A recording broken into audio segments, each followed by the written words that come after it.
All right. Okay.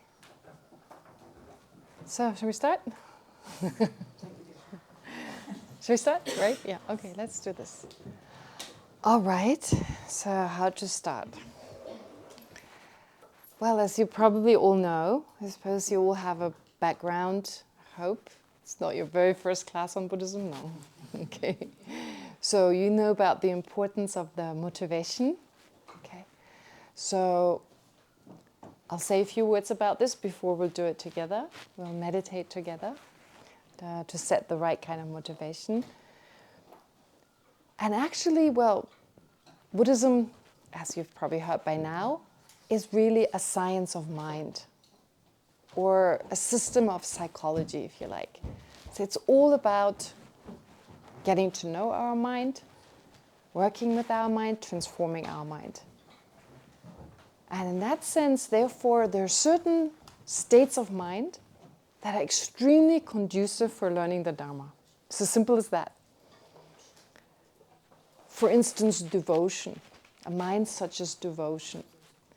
It's not that the Buddha is really interested in being revered, that we're all so devoted to him, makes us feel much better, more enlightened than, previously.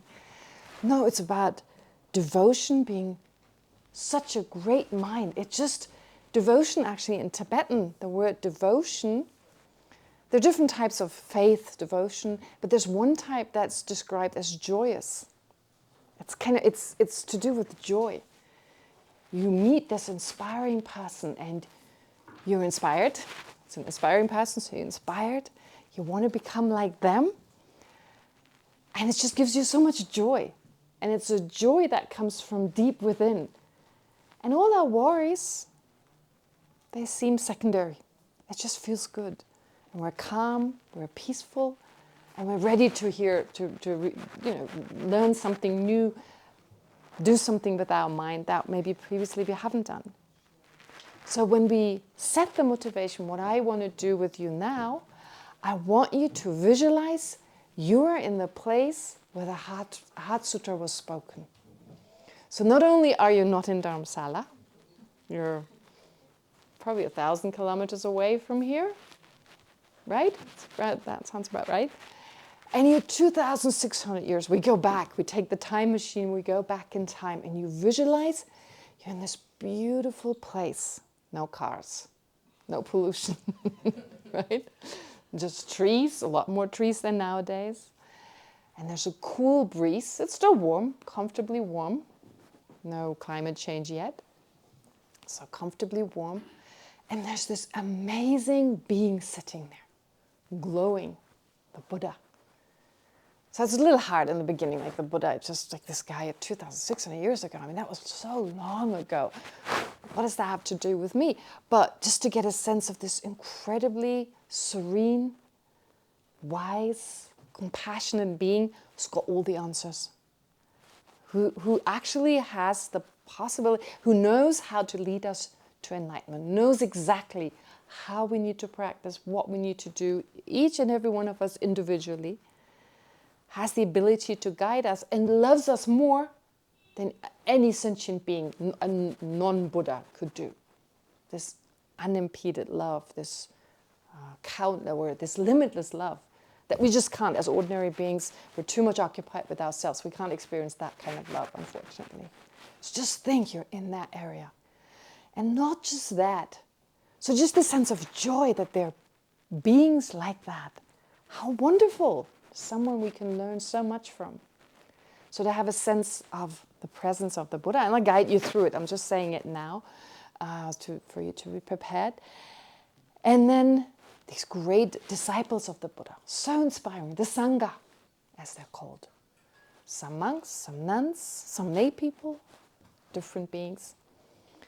And all there practicing what the Buddha has taught and being an inspiration to us. Their behavior, their actions, I can do the same if they can do it. Kind of, that's the sense we get from the Sangha. And so I'll guide you through this visualization and to generate these positive states of mind that are just so beneficial to hearing these teachings. That's all it is. It's not because the Buddha said so, or, that anyone else just thinks it's great and so let's generate. No, it's so beneficial to have these states of mind.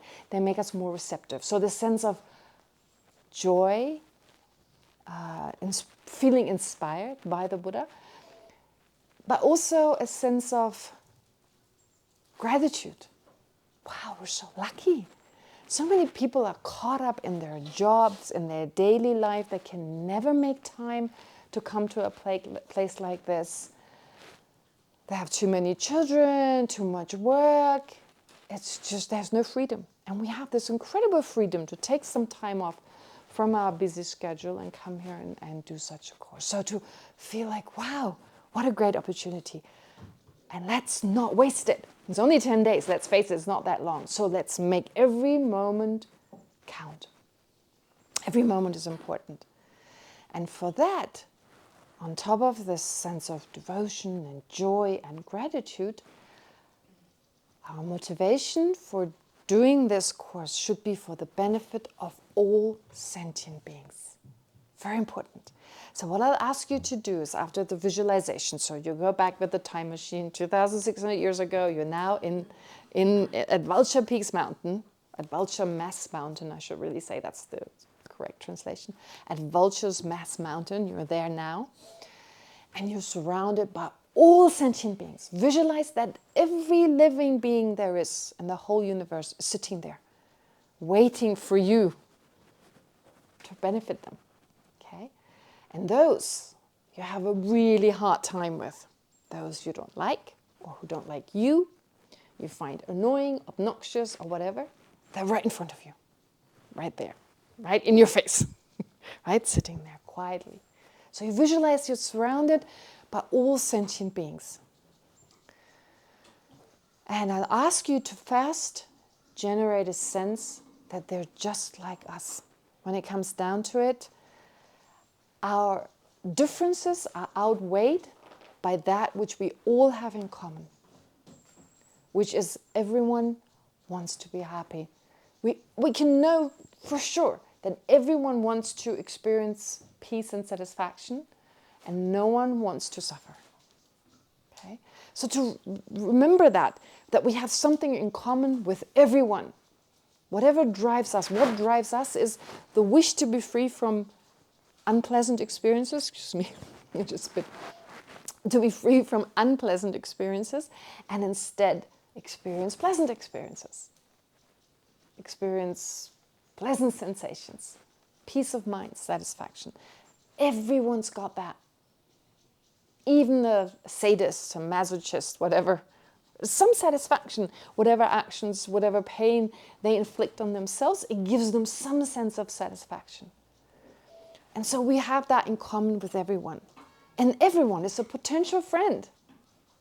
Okay, with the rainworms and stuff, but they can be sweet and stuff.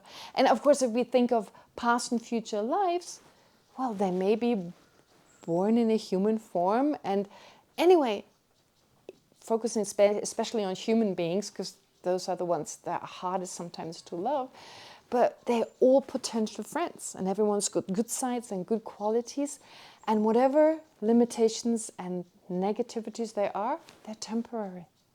They're not in the nature of the mind. So I'll remind you of that again. And then even if you need to fake it, generate a sense of closeness, a sense of openness, to be open towards all these living beings, kind of embrace them. Get a sense of, not literally, but right, a sense of mentally embracing them, a sense of acceptance of who they are, what their limitations are, a sense of closeness and affection. That's the first step I'll ask you to go through. And then I'll ask you that is called affectionate love, to give you the technical term. And I'll mention that as part. We do it every day, so no worries, you won't forget. After 10 days, you won't forget. And then I'll ask you to focus on their unwanted experiences, on their limitations, and generate out of this affection the deep wish, may they be free from all unwanted experience. May they be free from suffering. So you generate compassion towards all sentient beings. Of course, you're not supposed to think of each and every sentient being, because you'll be here for a few years until, you'll be here forever until you've gone through all of them. Of course, it's impossible to just get a general sense of all sentient beings and sincerely wish them to be free from any limitations, any problems and their causes. But I want you to generate great compassion, which is a little bit more. The wish, may I protect them from all suffering. May I be able at one point to do whatever is necessary to be able to help them to free themselves from suffering. That wish. Okay, so it's not just wanting them to be free from suffering, but taking personal responsibility. And that's first just the wish, which is part of great compassion. And the next step is the determination. I'll do this. It's not just the aspiration, it's not just the wish, but it's I'll do it. That's called the special altruistic attitude. The altruistic attitude. I'll do this. I'll do whatever it takes to make my life meaningful, to make my existence meaningful, to make it count. I'll do whatever it takes to benefit sentient beings, to help them to overcome suffering and its causes. And the last step is then, I can only do that if I become a Buddha. I can really just do this effectively and realistically if I become enlightened. So my main goal is to benefit other sentient beings. I want to become enlightened to accomplish that. That's what I want to do. That's what's really meaningful. And why it's meaningful, we'll discuss it. But for now, just do it. Right? You may have questions, you may have doubts, but we'll hopefully address those in those next 10 days. But just to allow yourself to be immersed by that deep care and love, on the basis of which you then generate the aspiration, may I become enlightened for the benefit of all sentient beings. And it's with this attitude that I will study the Heart Sutra. If you have this attitude, psychologically, just from the point of view of the science of mind, your mind is most receptive, most susceptible to what is to come. Your mind becomes ready. It just is the best foundation to receive these teachings because, they're really difficult. That's the thing. They're really difficult. They're really deep. And it's not easy to understand them. And just listening carefully and making notes and meditating, if the mind is not affected by that type of care and love and compassion, you won't get the same benefit from it. You won't get the same understanding. This sense of love and compassion, which drives bodhicitta, which drives the mind of enlightenment, it works really well with wisdom. Those two minds work really well with each other. One supports the other. Okay? More wisdom, of course, then also more compassion, more love, but more compassion, more love, more wisdom. And you want to get the wisest mind you can generate. And that you can do on the basis of this motivation. Yeah? So you're doing it not just for yourself. You're included in all sentient beings. So it's not like I'm out, I'm totally giving up my welfare. Actually, it doesn't work that way. I mean, you can think along these lines, but actually you're the one benefiting the most. Actually, right? But that's not the goal. The goal is all sentient beings. So even though it's like fake, it's like, as they say, fake it until you make it, right? It's true. It's just, you do it. You just do it. Never mind. It's like when you do yoga or something, right? The first time it's totally fake. We don't put our foot wherever you put your foot the first time you go to a yoga class. You probably never put your foot there before you had your first yoga class, right? It's totally fake. But then you go doing it, and you go doing it, and you go doing it. It's totally fake, right? It's like, the yoga teacher does this stuff, and it's like, are we doing the same thing? Right? And before long, after a day, after maybe 10 days, wow, you can almost do it. Right? Or you're getting there, at least. Okay, so it's the same. Just as our body needs that repetition, you just do it. Don't ask too many questions, just do it. And you see, wow, the mind can change. Supported, of course, by modern science, neuroscience, what is it, neuroplasticity? Okay, our brain allows us to do that. So our mind does it, and the brain will change together with our mind, and before long it becomes easier. Okay, so let's try this together. Okay. But, oh, we don't have prayers today. Okay, never mind, we won't do prayers today. I'll just lead you through it. And then for the future, maybe we can have one prayer is enough. Let's not do too many prayers. The mental state is actually most important. But before we start, I want you to do some breathing meditation first. So you're all familiar with breathing, mindfulness meditation. Let go of any worries, of any disruptive thoughts, anything that usually preoccupies you. Let it go and just focus on your breath. And then I'll start talking and you can just follow the meditation.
And then visualize that you're near Rajgriya, about 1,000 kilometers from here.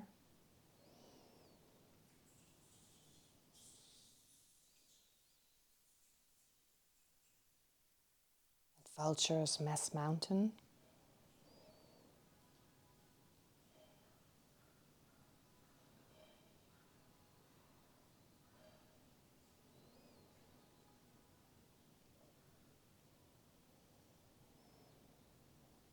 And a beautiful place, a hilly kind of place.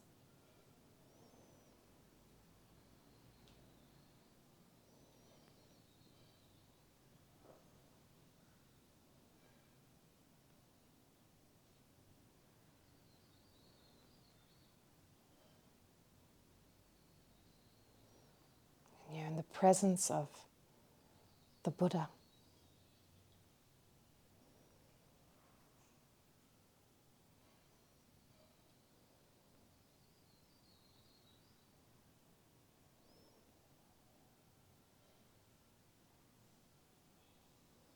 Who's radiating,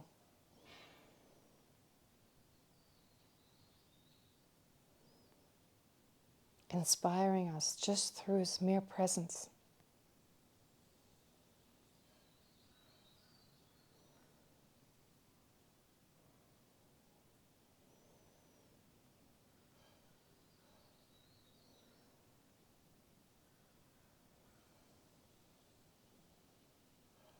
Dressed as a simple monk.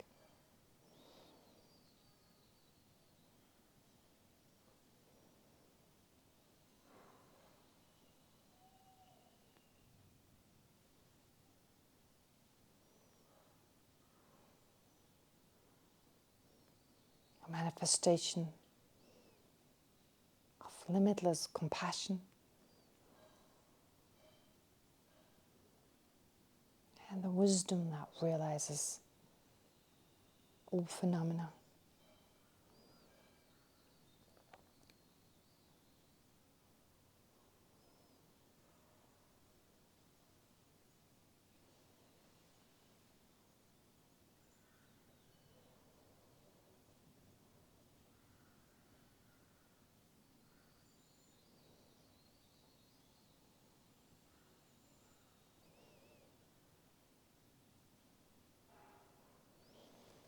And you're in the presence of the Sangha.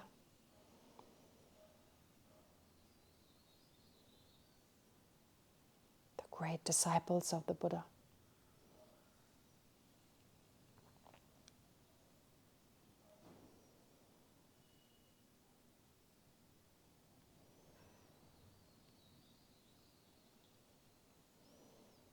Monks, nuns,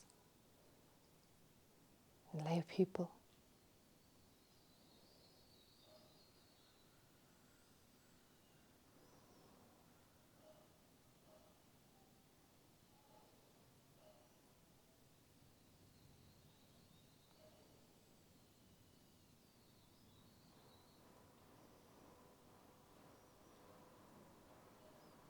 Inspiring us through their pure practice.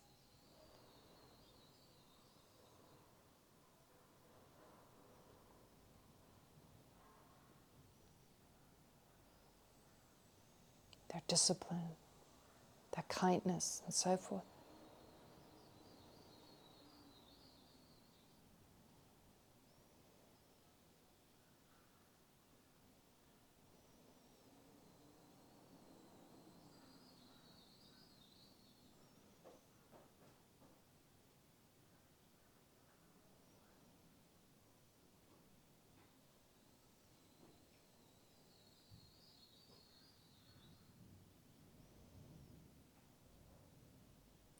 Generate a sense of joy and gratitude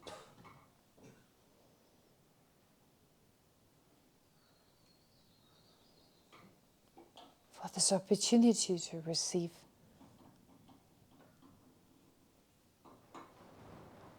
this teaching, the Heart Sutra, from the Buddha himself.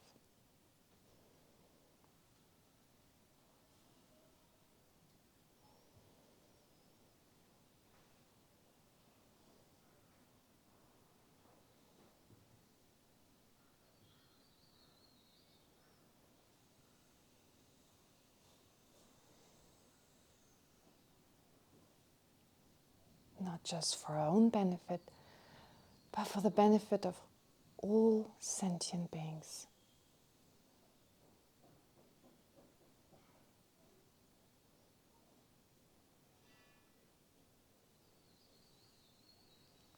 Who are all around us, surrounding the Buddha and the Sangha.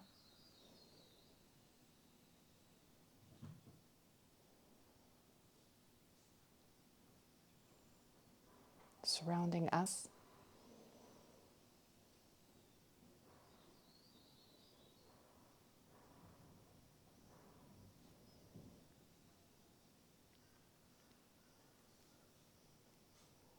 With those who we may not like,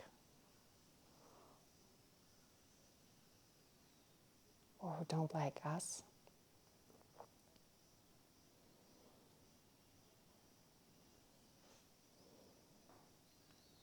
Who we resent, find annoying or difficult to be around, right in front of us.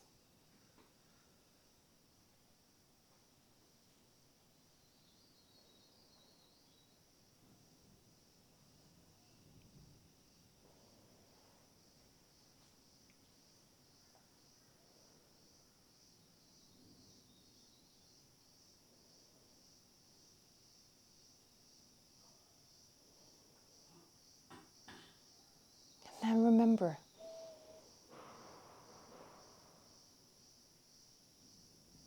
that we're all the same.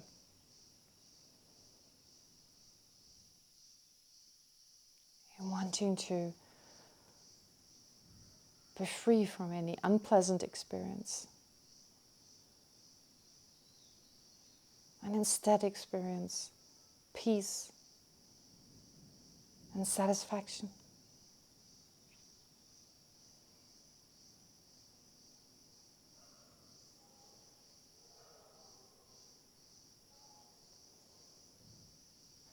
Yet driven by our misperception of reality.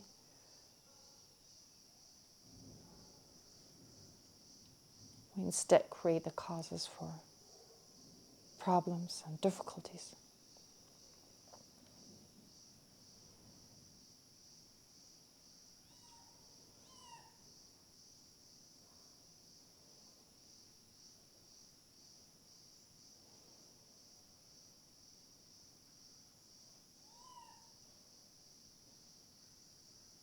We all have the potential to become just like the Buddha.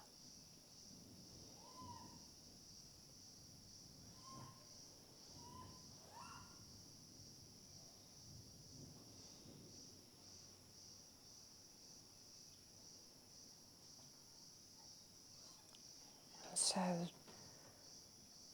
generate what is called affectionate love, that feeling of closeness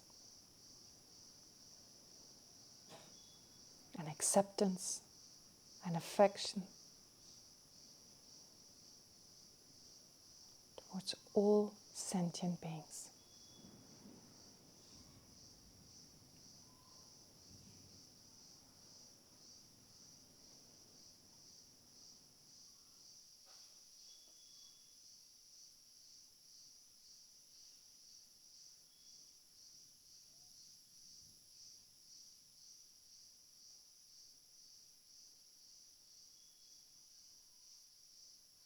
Think that they're part of you.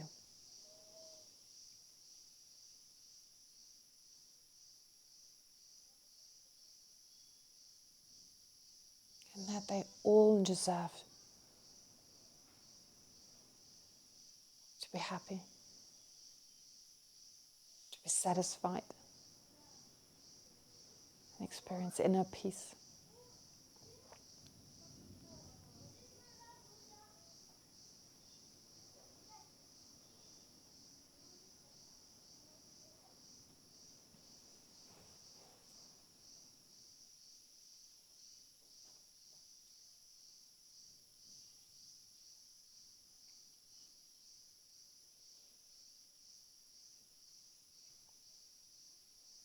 And then generate, based on the understanding that sentient beings experience countless problems, countless sufferings of body and mind.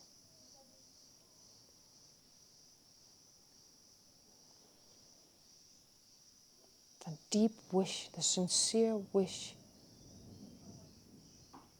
for them to be free from all these wanted experiences and their causes.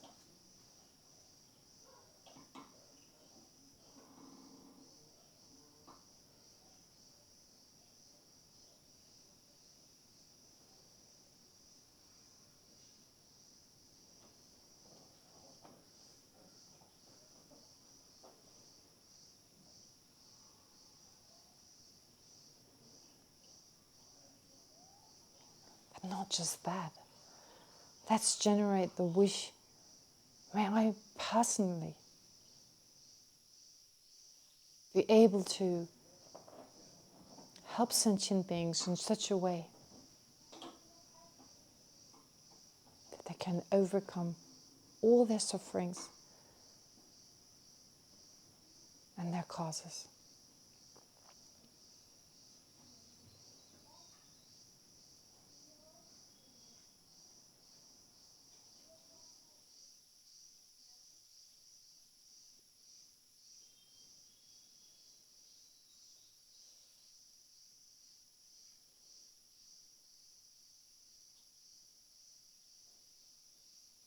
Let's take personal responsibility.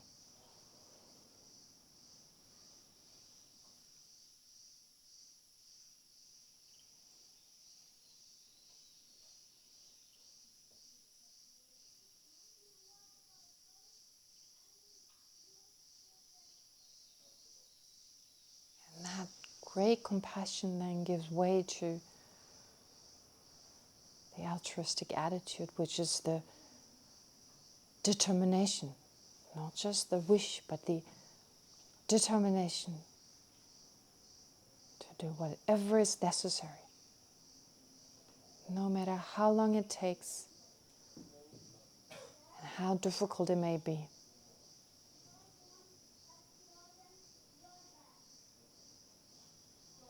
To work towards guiding sentient beings to a state free from suffering and its causes.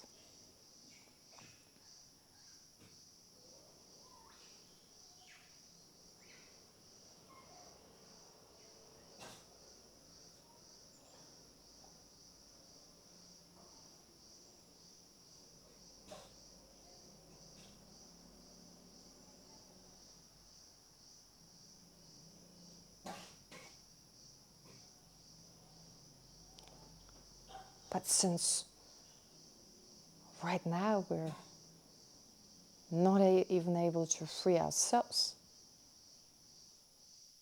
from suffering and its causes,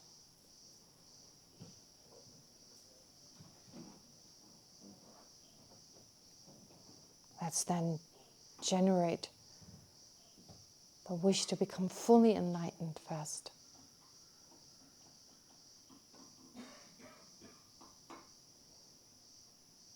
To become a Buddha ourselves,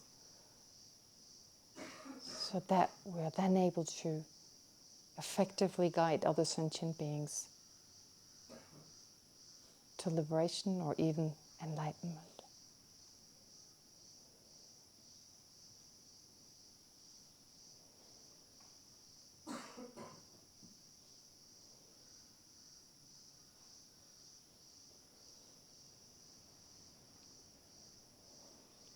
So try to really feel that from the depth of your heart. I want to become enlightened for the welfare of each and every sentient being.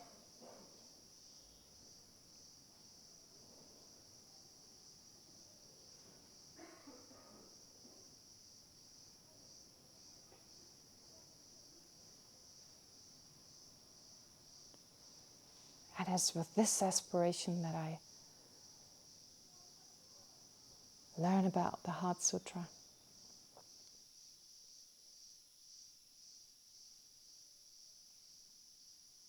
study about emptiness. That is the ultimate nature of all phenomena.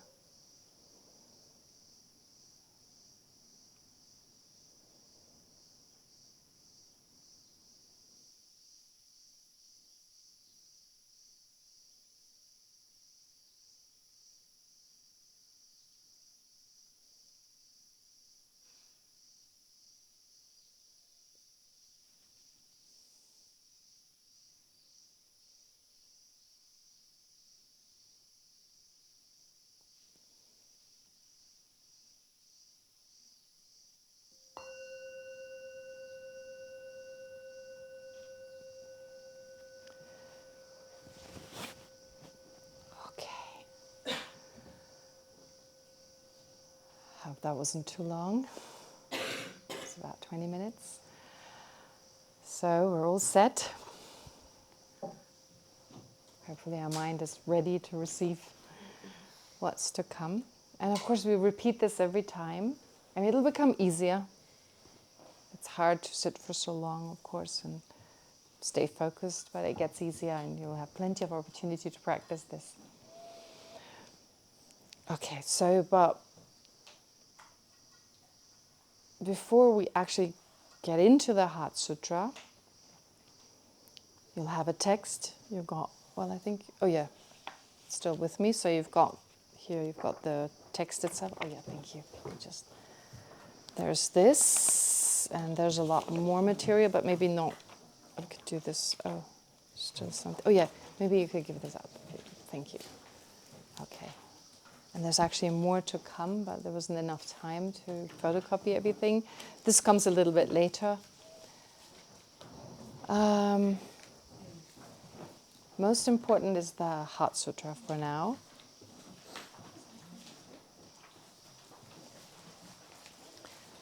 But before we go into it, and it's actually not very long. I mean, you can see it's only 2 pages. I left a little bit of space in between the lines, so if you want to make some notes. Because the difficulty was really to find a translation that reflects this text in the best way. I mean, I think most translations that are available, they're lacking something. It's very difficult. I mean, I don't think you can have the perfect translation. There's always something that gets lost in translation. And so what I want to do is also explain some of these words, even though there's no point in changing the translation itself. It doesn't improve if I change some of the words, because of course it still needs to make sense in English, but it just helps you to get a fuller understanding of what this text means, in particular in Tibetan, which is very close to the Sanskrit. Unfortunately, my knowledge of Sanskrit is so limited. No, okay, thank you.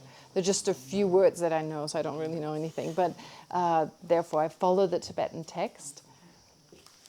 But anyway, before we start doing this, so before we continue, where we actually go through the text itself, in the traditional way of just explaining each word, I mean, not each word needs to be explained, but it's actually such a condensed text that it's helpful to understand why certain words are used. A lot of explanation is about why this word is used, because it gives us a much greater sense of what is all this about. Because, well, at the time of the Buddha and later when these texts were written down, producing a text was difficult, so it had to be kept terse, it had to be kept short, and there was a text that you usually memorized to then meditate on it. And I'm not going to make you memorize it, but I want to meditate on it, of course, on the different aspects.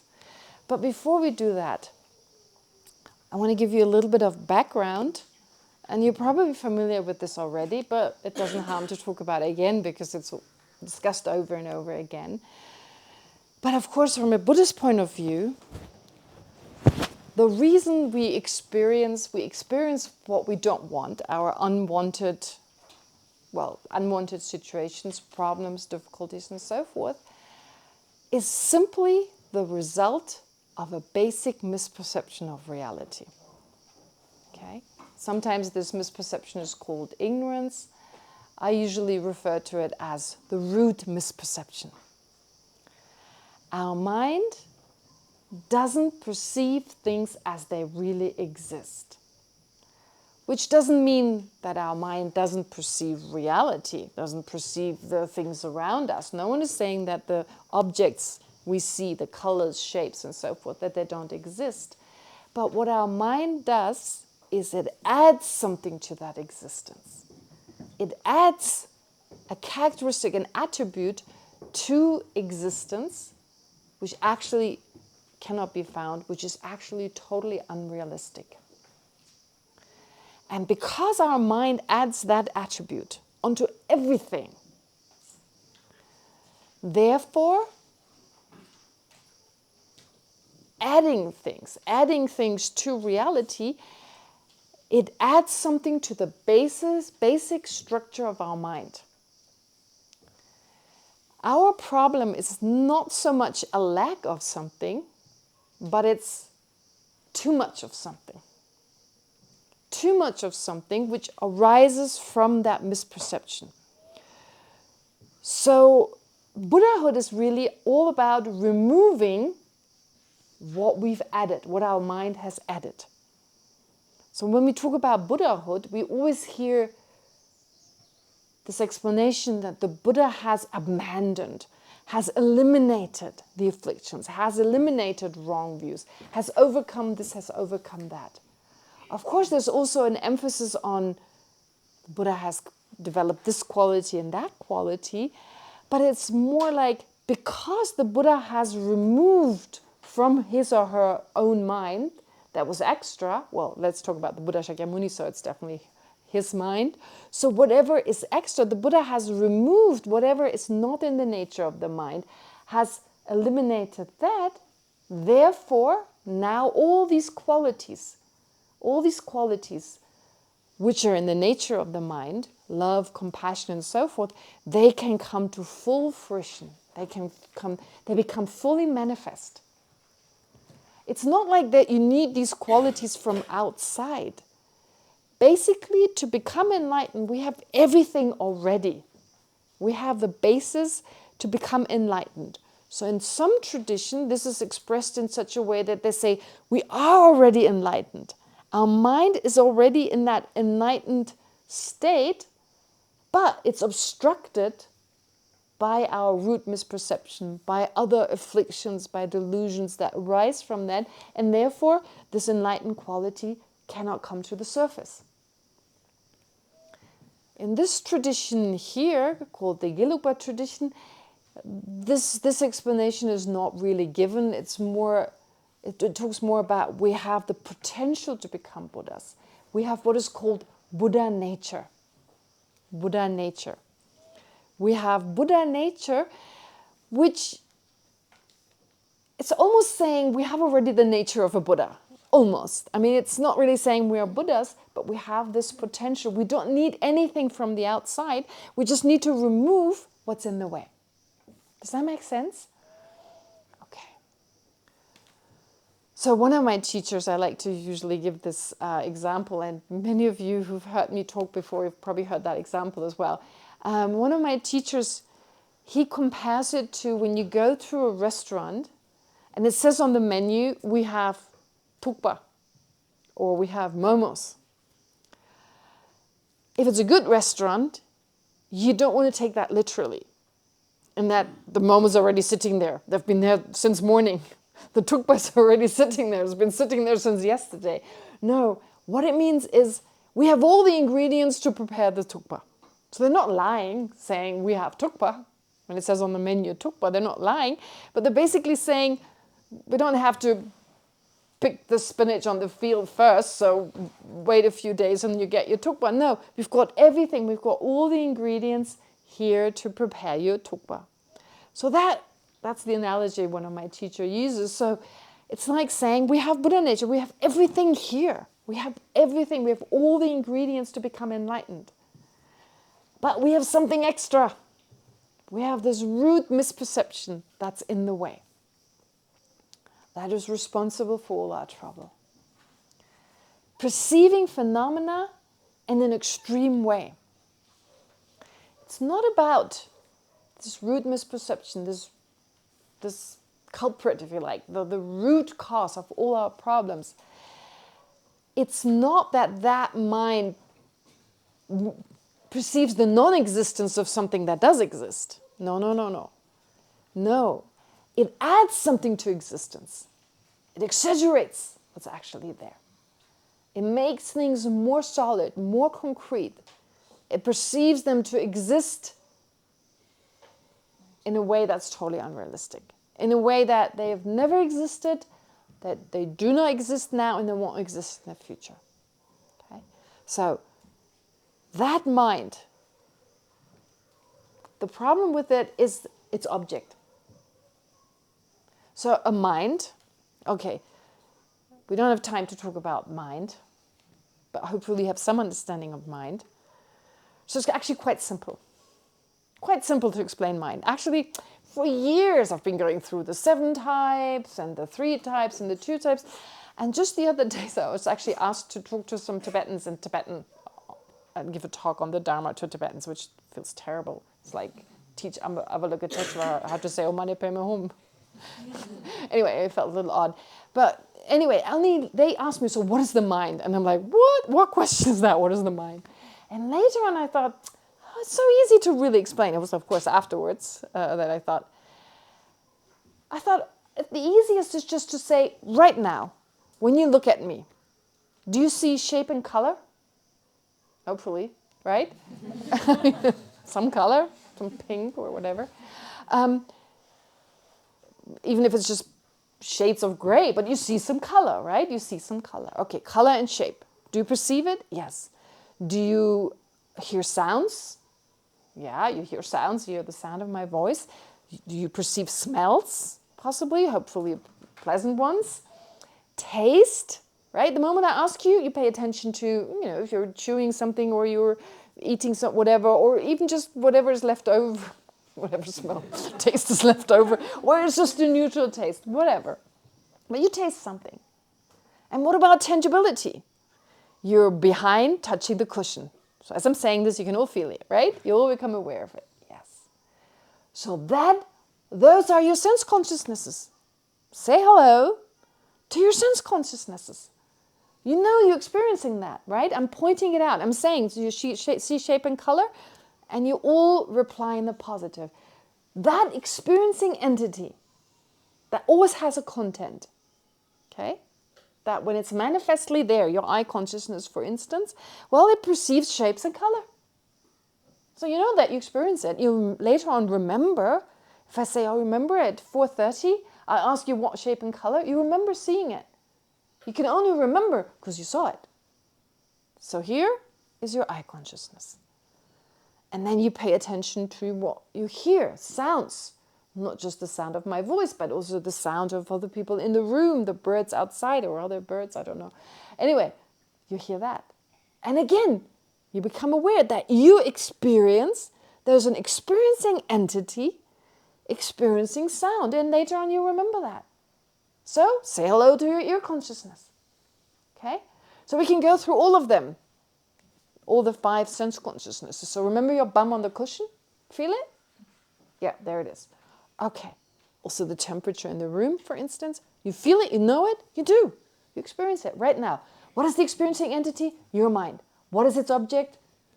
The temperature in this room, or the sensation of your behind touching the cushion. So now, you just became aware of your 5 sense consciousness, right? Now one left, the mental consciousness. It's like a little voice in your head. How long is this going to take? Could we open the window? Could we close the window? What's going to be for dinner? Could you just talk a little bit slower, but no one is saying anything? No, I'm not going to say anything myself. Okay, right? This constant talking, constant voice in our head. That's our mental consciousness. It's our thoughts. They have objects. Dinner, the temperature in the room, whatever, right? It goes from here to there. Of course, also listening to what I'm saying for some time before drifting off, of course. So that, and possibly reflecting. We can do so much at the same time. Literally, I can talk to you and think, forgot to take in my laundry. I mean, I didn't have that thought right now because I have no laundry out. But I remember teaching a class in another place and think, wow, I can actually teach on emptiness and have a thought about my laundry. Right? Our mind can work so fast. And that's not because I have a special mental ability. We can all multitask, right? We can drive a car, think of the jerk who's just trying to, overtake us, and at the same time have an argument with the person next to us. Okay, and think what mean thing I'm going to say to them next or whatever, right? So we can do this. Our mind has this ability to think. That is the mental consciousness. So you're aware of that, right?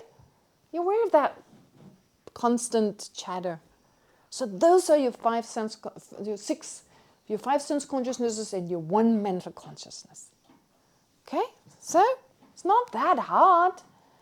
But then, of course, most difficult is the mental consciousness because it can do the most.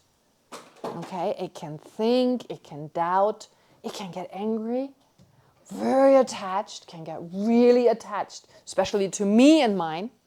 It's very good at that, me and mine. It's very used to that. It can reflect. It can be doubtful. It can do so many things. And so we study about this really just to know what the mind can do, and then look at our own mind and go, oh yeah, I can do all that. I can do all that. And then start to distinguish between those actions of the mind that harm us and those actions that benefit us, because it's all about that. Because as you all know, from a Buddhist point of view, all our problems come from our mind. And from which mind? The mental consciousness. All our problems come from that. We automatically, instinctively, sometimes with very little control, blame this person. Oh, if this guy just wasn't there, I'd be okay. If that problem wasn't there, we constantly think that. If I just had this, if I just had that new job, if I could get that car, things be all right. I'll be okay. I'll be happy until, it's not even a conscious thought. It's like, if I really had that, you need to catch yourself in that process. This mind that consciously says, if I just had that relationship, I'd be okay. It's suggesting you that you'll be happy until the end of time. Just need to catch that one. It's like, it's more subtle. It's not the intellectual one that says, oh yeah, it makes so much sense. If I had that relationship, I'll be happy until the end of time. That sounds like being caught in some fairy tale, right? They live happily ever after. But, the divorce part, we totally, we never consider. So the point being, our mind has these different abilities, and there are constructive minds and there are harmful minds. And we need to distinguish between the two. And it's not that difficult, because if we know the root cause of all our trouble is that misperception, then we only need to look for those minds that are mainly induced by that misperception. So, what are the minds to look out for? When we say this basic misperception, first of all, I said it already, it exaggerates the way phenomena exist. So the best example, I guess, is the I, the self. We start usually with the self because, let's face it, all day long we think I, me, and mine. Right? Okay? We're slaves to that mind saying, I need coffee. I need a second portion of that cake. I need a shower. Right? All day long. Wake up in the morning, the first thought is, I need a shower. I need a coffee. So again, I'm quoting one of my teachers. He's just a genius. He once said about this mind is bossing us around all day long, and we follow it. Whatever this mind is, it's a thought, I need this, I want that. And then we start running around doing this. If we had to do what we do, driven by that mind, for another person, without payment, how long are we going to last? 2 weeks? Right? Imagine, there's this person constantly telling you, get up, get me some coffee, go to the bathroom, need to pee, need to whatever. Now need breakfast, right? It's constantly, we can never sit still, not for very long. Okay? Now shift, my knee's hurting. Okay. Now my back is hurting. Okay, right? Look at me, look at yourself, right? It's this constant, okay, do this, do that. We can never sit still. We're always driven by that mind. We don't get anything, no payment, right? Usually it's like, oh, again, you did it wrong. Oh, idiot. Okay? More criticism than real praise or whatever. So, where does that come from? Where does that come from? It comes from a sense that there is an I, there is the self, right? There's an I here, there's a self here, that's not my mind and it's not my body. There's something separate, okay? A sense there's a separate I there. If I ask you, do you all know this I? You say, yeah, it's constantly kind of bossing me around. But you really know? And they're like, nah, right? That's why we journeyed to India, to find ourselves. Just the problem, if you end up in a Buddhist background, you've been told there's nothing to be found, right? But the thing is, like, there's this sense, finding yourself, right? Finding yourself is so important. So there's a sense, if I just knew myself better, right? So it's this I that's right in our face all the time, constantly nagging, constantly needing to be gratified, right? I don't care if another person gets criticized. I may even like that. I totally agree with that criticism. But if that's different. If I get criticized, if I don't have a good reputation, right? So what is that I? That entity that controls our entire life? It's a figment of our imagination. Right? It's actually it cannot be found. Wow. Isn't that amazing? that one thing that bosses us around all day long, from a Buddhist point of view, and that's what the Heart Sutra will teach us, cannot be found. Because our mind exaggerates. Instead of getting a sense, well, there's a mind and there's a body, and we call that the I. No. Our mind adds more to it, right?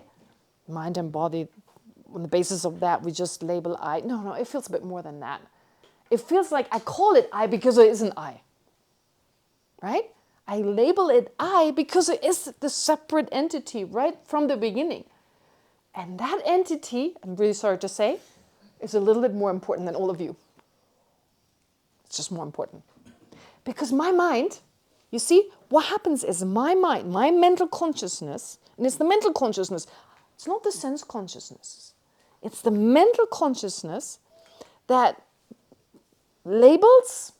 first labels I on the basis of mind and body. As a child, at some point, there's the thought I, and it doesn't come with language. It starts way before that, right? So I say labels I mean, you can label it even without knowing the word. Whatever means the I to you, your mental consciousness can think I versus others, right? I mean, you've probably seen these scans of twins kind of fighting in the womb. The foot is in the other area, and then the other one pushes it. So there's definitely a sense, this guy is in my space.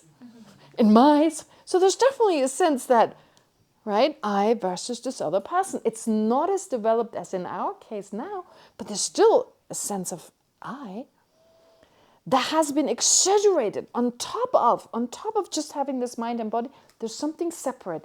And since that I is closer than your I, it's closer to this mental consciousness. My I, my sense of something here that has been created, that's been exaggerated by my mental consciousness, is closer to this mind. And because it's closer, it's more important. It's as simple as that. If somehow your I, my sense of you as being really close to this mental consciousness, well, then, of course, things look different. And if I have a sense, so of course that doesn't happen, but it happens if you benefit this I. Whoever benefits this I, the greater the benefit I receive, the closer you are to me. Okay? But only if you benefit me. If you are my family, my whatever is my reason to feel you're close to me. And so really what happens is, on the basis of exaggerating the existence of the I, self-centeredness arises. Self-centeredness, or what is called self-cherishing. It's a type of attachment to the I, a sense that my I is more important. I am more important than everyone else. And since I am more important, and since the thing that my mind wants is to be happy, naturally, a mind wants to be free from suffering. A mind wants to experience peace. That's just a natural tendency. But now it becomes mixed with my attachment to the I, and it gives rise to attachment to my well-being, considering that more important than everyone else's. And that's where all the mess starts.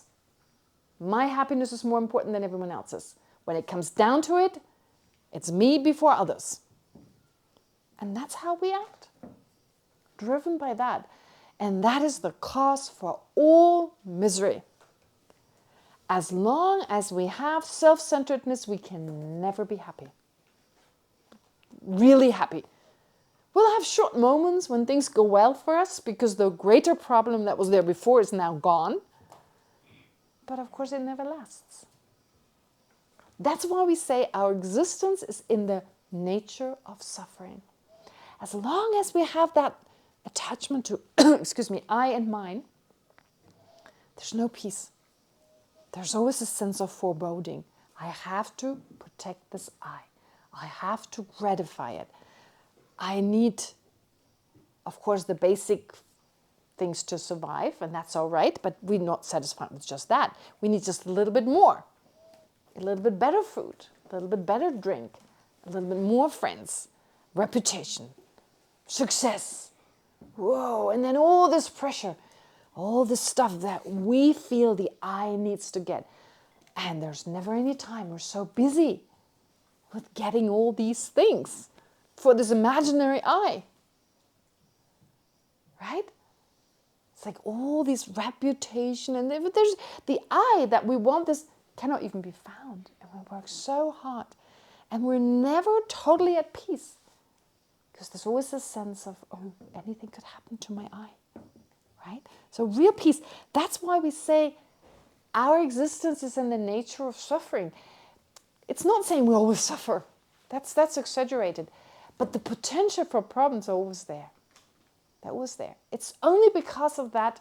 And the good news is, you can hear it. There's one mind we need to remove. It's not such a big deal. It's not like thousands of different minds we need to now struggle with. No, it's really that root misperception that's just based on a wrong perception of reality. That we need to overcome. And that's what the Heart Sutra teaches. So it's actually good news. And it's all about the mental consciousness. Our reality comes from the mental consciousness. And there's only one thing we can learn to control. Guess what?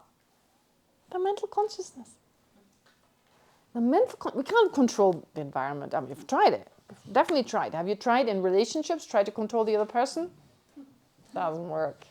To some degree. And then at one point they got enough and they just take off, right? Okay, so other people, it doesn't work. A little bit, but it doesn't work. The environment?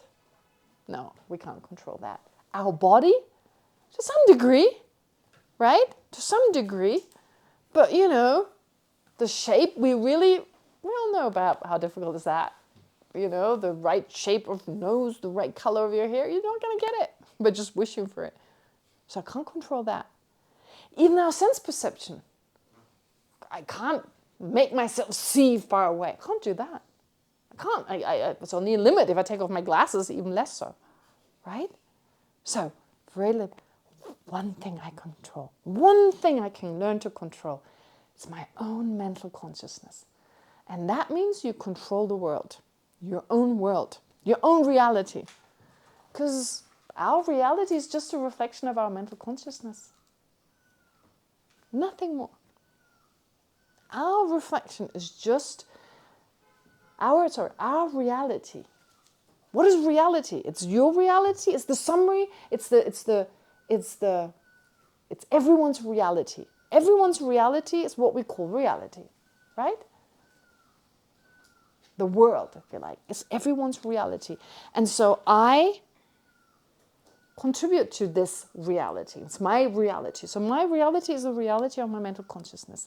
And that is unfortunately influenced by this misperception. And if it wasn't, I wouldn't have all the problems that I have right now. Because of this misperception, we say that this is really hard. This is hard for a lot of us. When we first encounter Buddhism, when we hear that our existence is in the nature of suffering, that seems so pessimistic. Right? It's like before I met Buddhism, I was really happy. Right? It was all okay. And suddenly it's all in the nature of suffering. And what a word suffering is anyway. In the nature of a little problem. I'd be okay with that. But in the nature of suffering, well, some use the word of dissatisfaction. That may be a little bit easier to take. But the point is really, our existence is such that unless we make an effort, we suffer. Unless we work hard, we suffer. To take it from that perspective.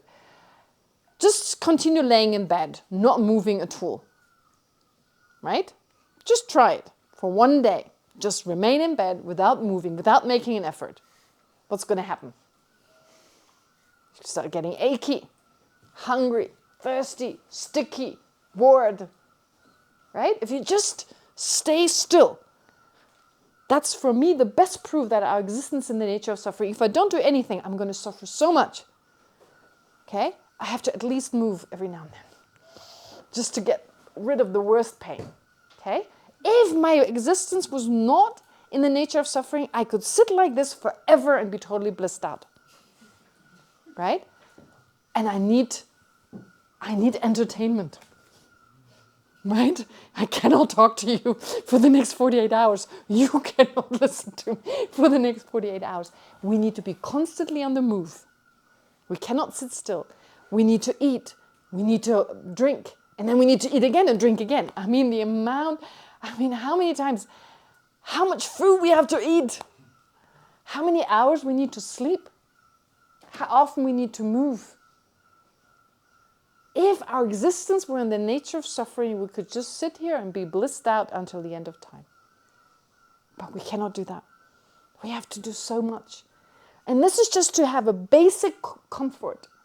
And on top of that, society tells us we have to be successful, we have to be affluent, we have to be well-known, well-liked, right? So we add on to it. For basic survival or basic well-being, there's actually very little we need, but we still need to keep active. Keep on our toes all the time. So that's already difficult enough, but of course we add to it. Okay. Does that make sense? We're not pessimistic, we are realistic. Okay? If you don't agree, lie down for 48 hours and see what happens. Don't do anything. And see, does it get better or not? Of course, sometimes people argue, but there is real happiness, there's true happiness. And when I ask for an example, being with my best friend, for example, that's often like, okay, I'll lock you and your best friend into a room. If being with your best friend is in the nature of suffering, then if that's in the nature, your happiness should get greater the more you spend with this person, right? So I'll lock you in the same room and see what happens. After 2 weeks, I'll open the door. Whoa, right? So for some time, it's okay. So we constantly jump from a relief from a worse kind of suffering. Okay, so right now I'm hungry. So quickly eat something to get rid of that suffering. So, the first bite of my food is like, wow, it's bliss. We're like, wow, that's in the nature of suffering. That's in the nature of happiness. Peanut butter is the answer to all. I was so hungry. I fasted for 2 days. That first spoon of peanut butter, it's like bliss. If that was in the nature of suffering, keep eating. It should get better. If that was in the nature of happiness, If that was in the nature of happiness, keep eating. But what happens? The second spoon, slightly less blissful than the spoon number 15 is serious suffering.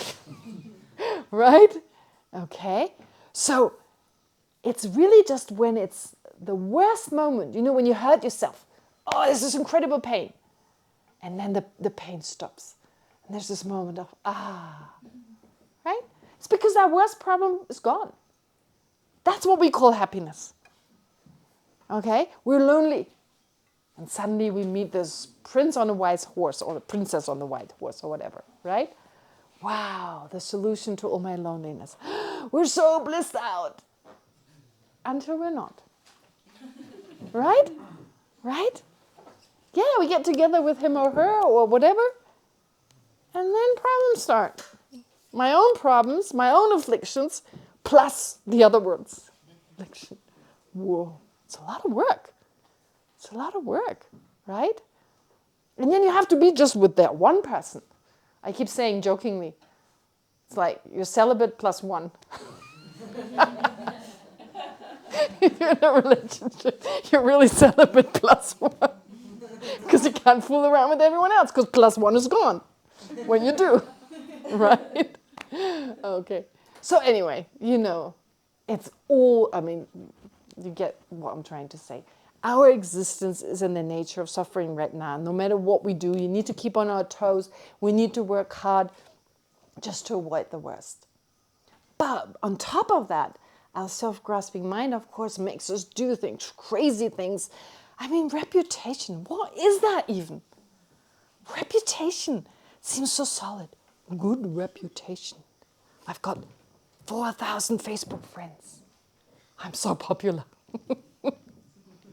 Reminds me of this joke, there's this funeral. There's only one person on the funeral.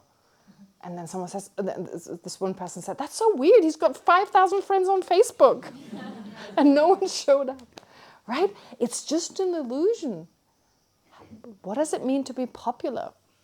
That some person has this thought when they have time. They're very busy thinking of themselves, as we are always thinking of ourselves. So this one person has this thought, oh, he or she is nice. That makes me popular? just because they have that thought. And maybe 10 people have that thought every now and then when they're not busy with their own well-being and so forth. That makes me popular, right? I mean, what does that even mean?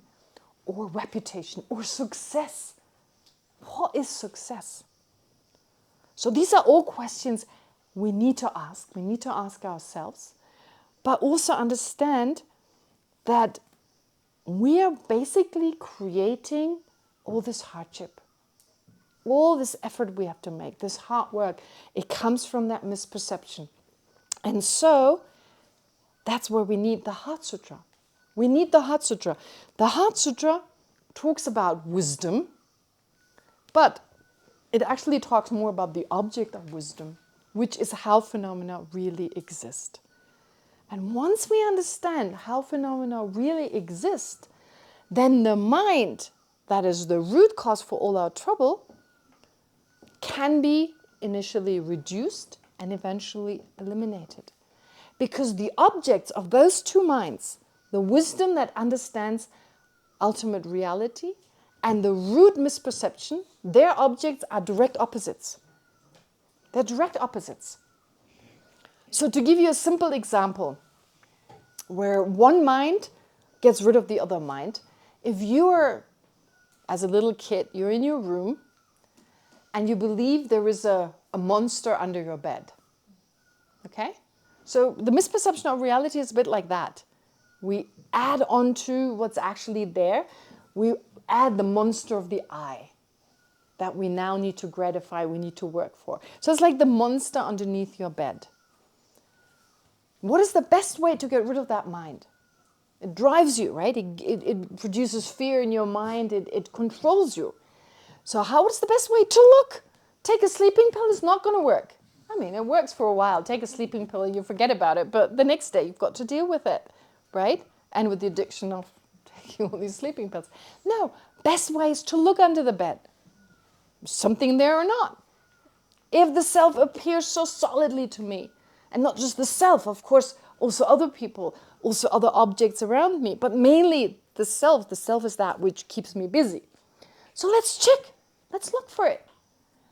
And if it cannot be found, if you generate a mind, no monster underneath the bed, when that mind arises, the mind that perceives the monster can't exist, can't be there, right? What is the direct antidote to the mind that perceives the monster underneath the bed?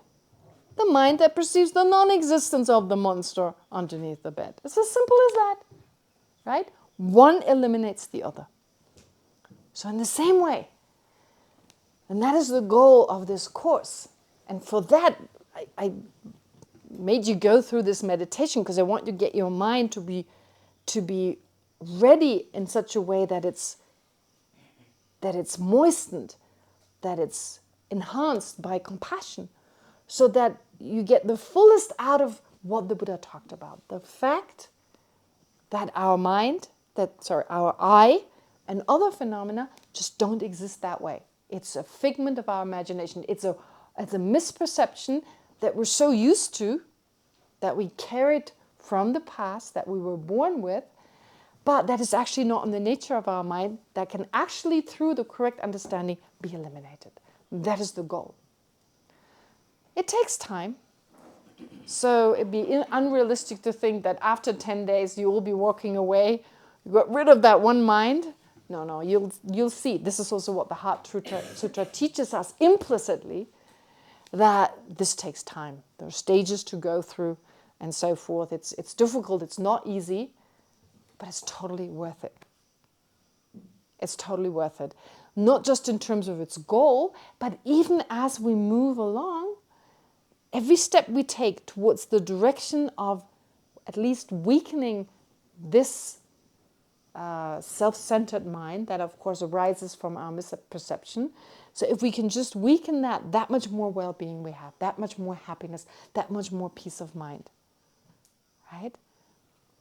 Okay, so this is what I wanted to share with you at the very beginning, and to add a little bit more to it, which may find also interesting.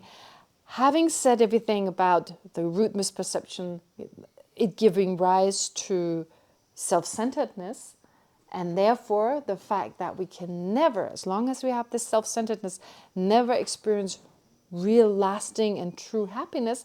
Well, on top of that, it's also important that we create a lot of deep suffering and deep pain in our own mind, because from that misperception, other very destructive minds arise, such as anger, hatred, even jealousy or envy. These are all minds that have the aspect of resentment, of wanting to harm another person or inducing harm of other people. And because we're all connected, whatever harm we give out, it comes back to us. Whatever goes around comes around, that kind of idea. So out of the self-centeredness, out of attachment to myself, I engage in actions that harm others. And though it feels I'm harming the other person, but in actuality, I'm harming myself much more than the other person. I mean, even just having a negative thought. A negative thought, it really doesn't harm anyone but myself, right? There's this saying, I'm not sure the Buddha said it. Some people ascribe it to the Buddha, but I don't know in what sutra the Buddha said it. But the saying is, getting angry or having resentment and hatred is like eating poison and expecting the other person to die. Right? It's like eating poison and expecting the other person to die. It's this sense like, oh yeah, this guy, I don't like him, I don't like her. And a sense like I can really get rid of them. Of course, I may actually act out of that anger, out of that spite, out of that resentment. But in the end, I'm harming myself much more than I harm the other person. And I create the causes for a lot of more trouble than I experience already now. Right now, my situation is dissatisfactory. There's no lasting happiness. But my problems are manageable. But if I start harming others out of greed, out of resentment and so forth, then I'll experience really serious problems. Yeah. And so it all comes from the mental consciousness. It's all in our own hand.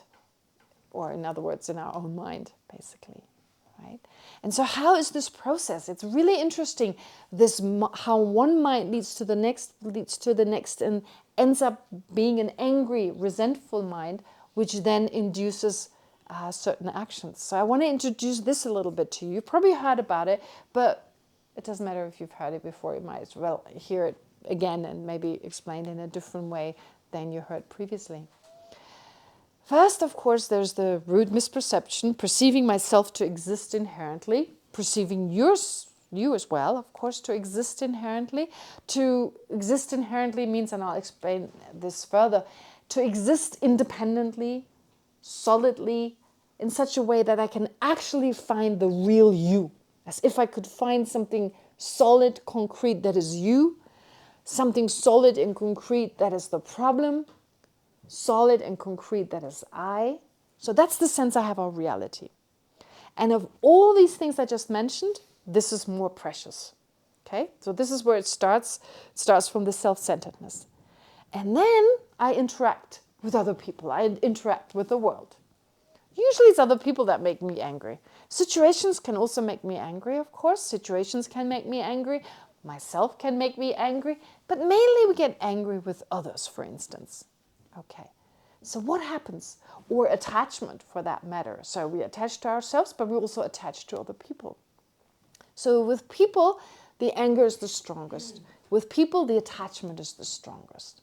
So how do we get from I, me, and mine to this incredible attachment towards another person? How do we get from I, me, and mine to this hatred towards someone? It's really interesting. What happens is there is this mind that is between my self-centeredness and, let's take the anger. Start with the anger. In Tibetan it's called Sumiichi Ginamdo, which actually means an inappropriate attitude.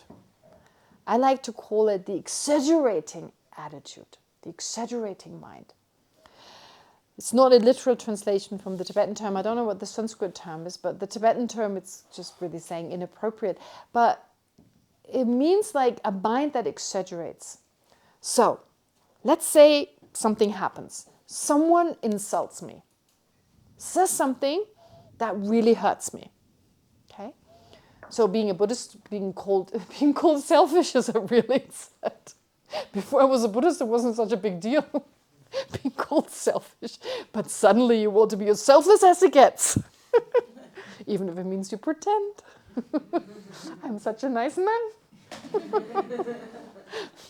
Anyway, so, it's a huge insult for being, in general, it's an insult anyway. Being called selfish. Okay. So, which of course I am, by the way. But the point is, if someone says it to me, it's a whole different situation. So, then I experience there's an unpleasant feeling, right? They said I'm selfish. How dare they? This mind starts working. I've been so selfless the other day. Or at least I pretended to. Didn't they see that? How much money I gave to the beggar? I did it really obviously. No, I'm just kidding. But honestly, our mind works like that. I'm not really kidding. It's like a big funny movie. My own mind. If I look at my own mind, that whole kind of funny self-grasping, how it does its thing. But so the point is, I hear these words, and there's an unpleasant feeling. Right? There's an unpleasant feeling. And that unpleasant feeling, after this train of thoughts, and it doesn't take long until I come to the conclusion, how dare they?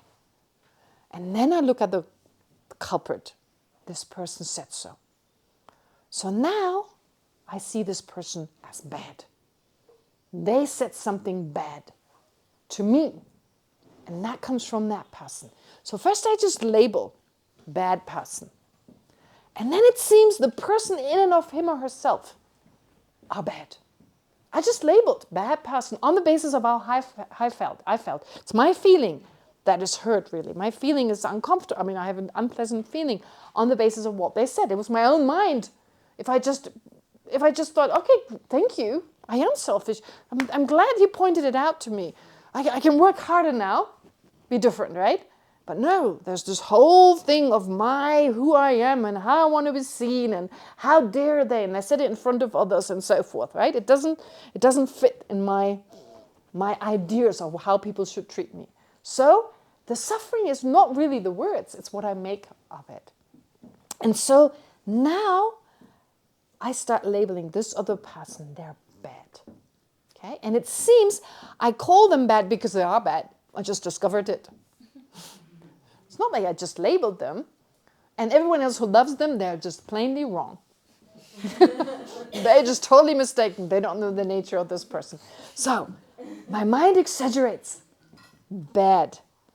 And because the bad in that person, the badness is so bad, there's no place for anything good. In fact, this action of saying something negative, not just that is negative, the whole person becomes negative. Right? It's like this negativity pervades the person. Because I don't get angry with what they said, I get angry with the person. I get less angry with the words. I get not angry with his tongue. I don't get angry with his brain. I don't get angry with his anger or whatever. I get angry with him. Because I exaggerate. My mind sees this negativity out of my pain in that moment, my unpleasant experience. My mind exaggerates. Totally negative. This person is totally negative. No positive qualities. Don't you talk about this person having any good qualities. I don't want to hear it. I don't like him. Right? It's like that. I'm dwelling in that anger. So I can't believe there's anything good to them. And only when that mind is there, and it doesn't take hours and hours, it could just be a few moments, then there's anger. Then there's anger. So exaggerating that negativity, then there's anger. And out of that anger, we do crazy things. I love the English word. I got mad. I got mad. I literally got mad. I did some pretty mad stuff that when the anger is gone, I terribly regret. But not just that. I engage in extreme actions that cause pain to that person, motivated by that anger, and therefore I created causes for me to experience something similar in the future. Because everything is dependent, and what I give out comes back. It's just another way of saying karma. right? Everything is connected. I mean, look at environmental issues. You put a little bit of the wrong stuff in this river, and it affects everything, right? It spreads out. It comes back to us. So karma is something similar. Of course, it doesn't work on the material basis. It works on a mental basis. But it's connected to everything else, to everyone else. And therefore, out of this misperception of seeing myself as more precious, seeing the other person as inherently this, that, and the other, myself as well.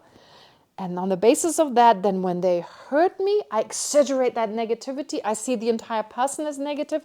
There's hatred, there's deep dislike, and the wish to harm them. And before long, I create a lot of future suffering for myself. That's anger. Attachment works in a similar fashion, except this time the person makes me feel good. I think I'm special. I'm thinking the most special person in the world. Ooh, how do I like to hear that? Right? So they think I'm special. They think I'm bad. They make me. They think I'm great. They think I'm really understanding. I'm really clever. And they keep telling me and make me feel so good. So this feeling of goodness, I now label this onto this person. Actually, I'm feeling the feeling is here, right? It's not the other person is feeling good and that's why I label them. No, because I feel good. I now label good. And before long, the goodness is within that person. Nothing to do with my mind, no? Don't you see? That's how, that's so funny. I remember once, someone, I'm not going to say who it is, someone said to me, when were first in love, they said to me, we were still young, so don't hang out with this guy so much, he's mine, you may fall in love with him. And I was like, why would I fall in love with him? It's like, I didn't say that to her, but I was like, he's not that great. But later when I studied Buddhism, I thought, oh my God, yeah, of course. From her perspective, this guy's perfect. From her perspective, it was like, he's not just labeled by my mind as being perfect. No, he's inherently perfect, objectively perfect. So everyone else is probably seeing him that way. And everyone will fall in love with him. Oh my God, all these competitors, right? That was the thought in that person's mind. So classic exaggeration, a classic seeing the object over there as objectively beautiful, wonderful, perfect. And then we hold on to it. I can't let go. That's attachment. Well, first there's desire. I want that to be mine. My boyfriend. My man. My girl. Whatever. Right? Okay. And then once we get it, can't let go. Mine. And the stronger the mine, the more the fear. I may lose it. I want to control this other person. I want to control all their move. Right? So the stronger the attachment, the less freedom we have. Attachment takes away all our freedom. Attachment to the I. I need to always look after myself. I don't have time for you guys. Forget about enlightenment. If it's just for myself, okay. But no, I don't have the time for that. Too busy with myself, right? Let's face it. So we're so busy. And now, trying to control my own situation, now I have to control the other person. Because without them, I can't be happy. Isn't that bizarre? Isn't that bizarre? And we never reflect on this. We just allow our mind to do its thing and we just run after every thought we have and we're so busy and it's so tiring. It gets really tiring at times, right? The solution is right here. It's understanding that the way I perceive the I is unrealistic. Oh my God, I talked for so long. Okay. I think we should take a break. Does that make sense? Let's move a little bit, take a break, and then we do some meditation together. Should we get together again at 5:30? Does that make sense? 20 minutes is good? Okay, great. All right. So enjoy your break.